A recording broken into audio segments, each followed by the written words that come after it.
Тем временем в столицу Якутии прибыл секретарь Генерального совета партии «Единая Россия» Андрей Турчак. Вместе с главой Исаном Николаевым они посетили открытие сквера газовиков, а также проверили строительство спортивных комплексов. Подробности визита у Марины Захаровой.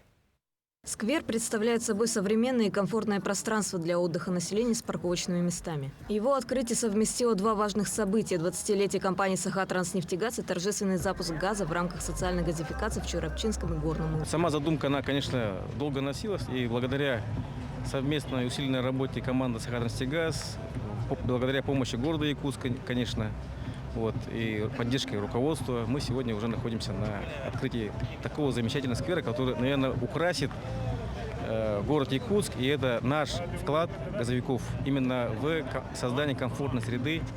И именно в 17-м квартале это символично.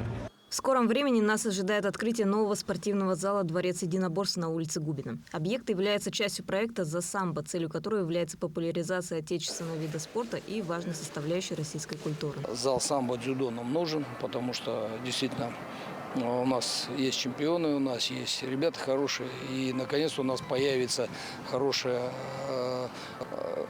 наша база, где мы сможем подготавливать наших ребят, не отдавать их в другие регионы, а уже будет своя база, где мы можем готовиться и тренироваться. Юные спортсмены с нетерпением ждут открытия зала, в котором они будут совершенствовать свои навыки. Это большой плюс для нас, что строится такой хороший спортивный комплекс.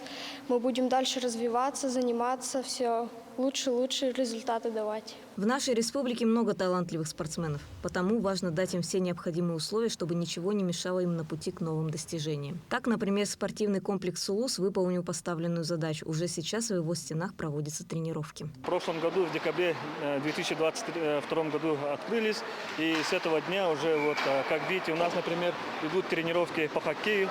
Помимо хоккея у нас еще шорт-трек и художественная гимнастика. И еще у нас внутри объекта работает два бассейна. Один большой и один малый. Здесь аура, атмосфера очень хорошая, теплая, светлая. Поэтому наши подрядчики построили от души для народа. Данные объекты не первые и далеко не последние. Республика развивается во многих направлениях и не планирует сбавлять оборотов, делая все возможное, чтобы ее таланты ни в чем не нуждались. Марина Захарова, Иван Сракаумов, Якутск.